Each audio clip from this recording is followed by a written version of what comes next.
Fantastic. Yep. Hi guys. So it's time for our unsigned artist of the week, as usual. When we have a group or a band or a singer-songwriter on, we are absolutely blessed today. We have got possibly my favorite person we've had on ever in this segment. Her voice is amazing. Her song is even more amazing. You're gonna absolutely love her. Sara Lou. Hi. How are you doing? Hello, how are you? Wow, Can I just check? what an It is. intro. Yeah, you're more than welcome. It is Sarah, not Sarah. I just want to get it right, so I don't Yeah, I don't offend. it's Sarah. It's very confusing because it's Sarah, but it has no H, so it confuses many, many people. Fantastic, fantastic. Thank you so much for being on the show. We've been so excited to have you on and play your track. Obviously, it's going to be your new single that's coming out shortly. Tell us about I'll Be Yours, how it came about, where the idea came from. Yeah, definitely. Well, first, just again, thanks for such an amazing introduction there. I'm blushing here. It's lovely. It's lovely to hear such kind words. So thank you. And yeah, I'm very very excited about my new single. So it's coming out on August 16th, as you mentioned. It's called "I'll Be Yours," and it's the going to be the fifth single from my debut album. So my album is called Clean Slate, and it'll be out in maybe 5 or 6 months' time. And yeah, I suppose the whole album in general is very much country pop sort of vibe, and this song is very much in that vein as well.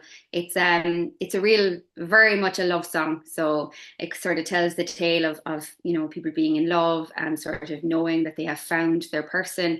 And I think the chorus then even goes on to tell the story of the person getting down on their knee and asking them to marry them. So it couldn't get more love story if you tried.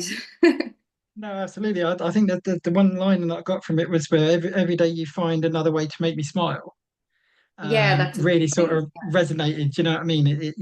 Yeah. The lyrics of the song you can sort of really relate to. So Oh, you that's get nice quite a lot to of love hear. songs, don't you, where you think, oh yeah, it's just they all sound very similar, but it actually you can the whole song you can relate to every sort of line in it rather than just being sort of Sure. ambiguous. So it sounds absolutely amazing. Oh, I've thank listened to it you. so many times. Oh, good. Well, that's lovely to hear. I really appreciate that. Thank you. Um, Obviously, with a lot of love songs you get, they can be sort of quite slow and melodic and stuff like that. Was it a deliberate act of yours to make it more sort of country and poppyfied rather than sort of like the slow type ballad type songs that you tend to get? So I suppose I was writing the whole album at the time, and it was very much that sort of country pop style that I had actually found. So I suppose I was a long time trying to find my identity as a singer, and sort of what I like a lot of different styles. So there was a lot of different elements coming into my music, and I suppose I really found myself through this album, and it was very much, yeah, as I said, that the country pop element to it. So all the songs sort of tended to be written that way. And then when I went to the studio, sort of the production then sort of pulled together sort of that really big country sound, I suppose. That's it. So where did it all start for you? Where's your earliest memory of this is the route I want to go. This is music's for me. I don't want to do anything else. This is my passion. This is my love. What's your first earliest memory of literally picking up an instrument or singing? Where did it Oh, all start for yourself? I love the way you've asked that question actually, but because I suppose you get asked that sort of where did it begin, but you're asking really just the memory of sort of that feeling you get where you're saying to yourself, this is something I really want to do. And yeah, I suppose for me, I had started very, very young in the sort of Irish dancing and Irish music sort of field, so I didn't even think of singing. But what I did find was that while I loved doing the dancing and all of that as well, I used to come home every day and sing in my room. And I used to just sing all the time and I just loved it. It was just really, it wasn't anything more than just a pure love for just singing. And so, yeah, I did that for many years. And I remember then getting my first guitar when I was 15 from my dad. And I don't think I was ever as excited about anything. And I realized, okay, there's something here about music that I just really want to do. So I learned guitar, I learned how to sing, sorry, I learned how to sort of write on the guitar, I guess, with that. And then I went to see the film Walk the Line a bit after that. And I can still remember it vividly. I sat in the cinema with my mother, and when I was watching June Carter on the stage singing, or Reese Witherspoon, I suppose, in the movie, I turned around to my mom and I said, I want to do that. And then that Christmas, I got amp, I got a mic stand, I got a microphone, and I did my first gig in a little country pub where I couldn't even fit my speakers into my little Suzuki car. The boot wouldn't close. But so it kind of all began really, I guess, there. That's where my journey as such with singing really started. Fantastic. It's always great with parents, isn't it? When you say, "Yeah, this is what I really want to do. I'm really passionate about this," and then they just go whole hog, and before you know it, you've gone from Yeah, one tiny little laptop, you've got like about 15 pieces of equipment all over the place and yeah, everything. that's Oh, the joys of parents. it. Oh, fantastic. So, who would you say then were your influences, and are they different now to when you first started, or do you tend to find that you don't so much have an influence that you want to sort of try and go be like as such, if that makes sense? Obviously, you've got your own unique sound, which is fantastic. But is there anybody that you could turn around and say, yes, they really inspired me to go this way? Yeah, I suppose the first real one that stands out to me is Shania Twain. I just adored her growing up. I think I must have burnt out the CD listening to it. Um, I loved it. I really just loved her sound and her energy and everything, and the fact that she was this female as well doing it, sort of it just is very inspiring. And I definitely think that this country sound that I have, or this country pop, it certainly came from that kind of early. I suppose I nearly learned to sing through that, if you know what I mean. So it was sort of, I could see now how it comes through so much in my music. But yeah, apart from that sort of country music, I loved listening to the Cranberries. I'm a big fan of Dolores O'Riordan. I absolutely love Fleetwood Mac. So I think they're fantastic. I don't know anyone who doesn't like Fleetwood Mac. And then I guess I'm always inspired by sort of, big sort of female icons, especially those that play guitar. Like Katie Tunstall is one of my ultimate favorite artist. I've been how many times I've seen her play live.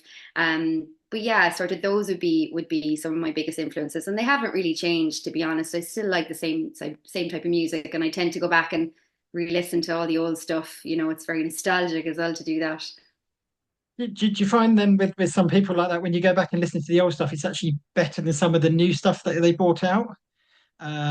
Because obviously with a lot music sort of changed over the last 10 years, hasn't it? And it's become more, there's like a standard that you have to follow with some of the bigger acts. Yeah.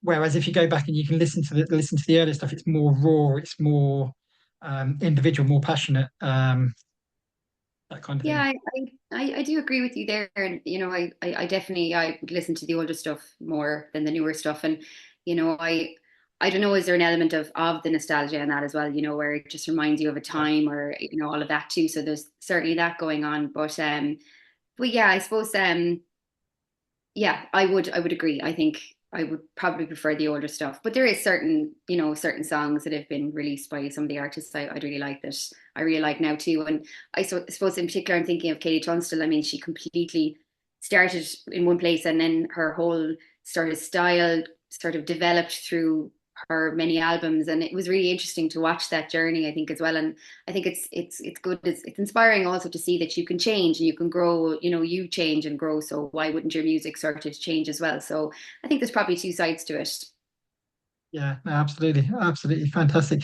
So, sort of following on from that, then, if you could choose literally anybody, dead or alive, to work with or collaborate with on your next song, your ultimate dream partner. I love this question because nobody could answer it 'cause it's so difficult. Who would you choose? Yeah, it is. Big question, isn't it? It's when you're faced with it, you've won the lottery as such. So what do I do? But I think for me, I would have to say Stevie Nicks. So I just think she's not only just an unbelievable artist and everything and performer, but I just think there's something about her energy. She just has this way, this presence. I would say even being in a room with her would probably inspire you, let alone actually sitting down and actually writing with her. So I'm definitely, and I've actually named my new. I got a new guitar recently, and I've called the guitar Stevie. So I would have to bring that with me if I was writing with her. Oh, that's fantastic. I love that. That's my most favorite answer we've ever had. I've never had anybody name their guitars. I think that's brilliant. Absolutely love it. So obviously you're a big star on TikTok. You got it's just under 15,000 followers at the moment, which is Mhm. absolutely fantastic. It's phenomenal. Congratulations. Thank you. When did you decide that TikTok was an avenue you wanted to go down? Did you find it more difficult being a female trying to get into that sort of internet age style of getting your music out there? And because you've got quite a few followers now, do you find the pressures more now because you know so many people are going to be listening to your new songs and your videos and stuff? Um, and do you like worry that perhaps maybe they're not going to like that quite as much and stuff, or do you find it sort of quite natural and easy to do? I suppose it's an interesting question, and I often reflect on it and where I am in terms of social media and putting my music out there on it because in one sense it's sort of, you wonder sometimes am I being authentic? And I think that's something that's very important to me. I always feel like I want to be authentic. I don't want to put stuff out there that's sort of not me, but then at the same time you have to play sort of a kind of a game with social media as well. So there's sort of you're always trying to find the balance between the two. Um, and I suppose just back to your first question, just around it. I mean, I didn't even think about it too much at the time about putting my stuff on TikTok. It was during COVID actually, and it was another avenue. And I had already been putting some of my music out there on Facebook and Instagram and things. And I just said I'd try it. So I think I was singing on my balcony at the time in Dublin, and I just put the video up, and I put a few more up, and I started to see, okay, you can get a lot of views from some of these videos. It was a different way of getting, I suppose, attention, from people, and just the way it would come so quickly. You could get a couple of thousand on a video, and then maybe the next one wouldn't get so many. So it was sort of an interesting, sort of way to see things working. And then with regards to being a female, to be honest, it's something that I don't think I've ever really let stop me at all at any point. I mean, even when I was younger, getting my gigs, I used to get a load of gigs in Dublin. I used to go around to all the pubs with CDs of my music on it, and I used to walk in, and I used to go up to the bar, and all these men used to turn around and look at me, who is this little girl coming in? What is she doing? But I just never let it stop me. It was something that I just said, you know what, you just have to be brave, and you just have to, stand in your own and do it. So that didn't even come into my mind on it. But I guess in general with TikTok and people listening to your music, I mean, it always comes back to the authentic piece for me. I suppose if people don't like it, then that I'm completely okay with that. I mean, it's not going to be for everyone. I think it shouldn't be for everyone if it's authentic, really, because it's sort of everyone has their own styles and different people like different things. So I try to sort of remain there as best as I can when I'm putting stuff out there. Do you ever worry that as like a nation we're going too much down the internet route rather than seeing people live and stuff? Because it's fantastic that you can get out there and get so many people listening to your stuff really quickly, which is obviously what you do it for, because you want the recognition and you want to make people happy with your songs. But do you ever worry that sometimes we as a nation might be going too far down that route rather than losing the sense of the live gig as such? Yeah, I do. I think there's a lot around the connection piece. There's nothing like standing on a stage and performing your music in front of real people, and they're actually you're communicating with them. It's different feeling. So I think there is a sense, of that, of a loss maybe in that. And I think maybe things have maybe turned around a little bit more since COVID times, and don't like mentioning the word, but at the same time, I think we've all enjoyed getting back out watching live gigs. And I was recently at a Shania Twain concert actually, and just being at a festival or being at an event like that, and everyone in the field standing together, it's still there. I think there's nothing like it. I think there's nothing like the feeling. So I don't think it'll ever go, but yeah, I do think a lot is happening on the internet now, and I suppose in a way you have to sort of run with that as an artist too. And I suppose I do a lot of lives on my TikTok, so I could be performing in a venue, but I also have the live on, so I'm trying to let people hear my music that way, and be live while people are communicating with me through that modem, I guess. are you doing it live tonight? I think, isn't it? Is it tonight or tomorrow? In I have, the I pub, have, I think it is. I saw it. Yeah, I saw it online earlier. I yes, shall be I tuned have, in, checking it out. I do. I have a lot. I have a couple of lives actually. Friday, Saturday, and Sunday actually. So I have a few things on this weekend. But yeah, I go live for most of them, unless the reception is it's terrible, which can be the case in some of the country pubs here in Ireland, you know. But you know, look, we have to do we do our best, you know. We see how we get on. Yeah, fantastic. I'll be tuned in and listening. Definitely. I'm looking forward to them. Um, I'm going to change the next question slightly because I think you mentioned about your album coming out in a few months' time. So I'm gonna ask Mhm. you a two-part question instead.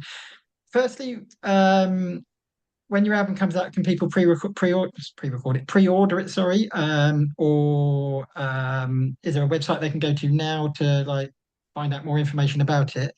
And secondly, you mentioned about the live gigs and standing out in the field at the festivals and stuff. If you got a phone call tomorrow saying, Sarah Lou, right, we want you at this festival on the main stage, headlining on the Saturday, which one would you go for? Oh, okay. Which question to I like to answer put you on the first? spot. Sorry. I'll answer that. I'll answer this one first because in my head. But I was lucky enough a good few years back to play Electric Picnic. But it was in a sort of a smaller tent with still Electric Picnic, so it didn't matter. I could have been playing anywhere in the toilets and it would have been perfect. Yep. But so yeah, I just that was such an experience. And I remember when I was there at the time, I said to myself, you know, imagine if you could get to the main stage someday and perform on that main stage in front of all those people, you know, one of the best festivals in Ireland and just the feeling that you'd have. So that's the first thing that came to my mind when you asked me. I think just to be on the main stage in Electric Picnic, I think that would be pretty epic. And yeah, and the other question then around my album. So at the moment you can't pre-order it. I suppose what I'm gonna do is I'm gonna release another few singles from it before I actually release the album. So what you Yep. can do, and I'm going to make it available actually in the next couple of days, is a pre-order link for the new single, which is out in August 16th. So you'll be able to down or get that to your Spotify or iTunes before the song is out, and I'll be doing that with the other songs as well. And yeah, I suppose if you want to find any of that information, I'm anywhere at Sara Lou Music. So it's SARALOU Music. I'm there on Instagram, Facebook, and TikTok. That's my handle. And then for Spotify and Amazon Music and all those places, it's just Sara Lou, SARA space LOU. And oh yeah, all the details should be there for everything.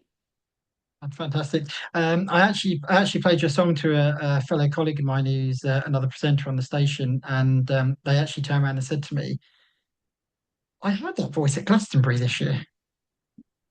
Yeah, they actually genuinely thought that you'd actually performed at Glastonbury this year because they actually went there and I can't remember what stage it was. It was either the park stage or the other stage or something like that.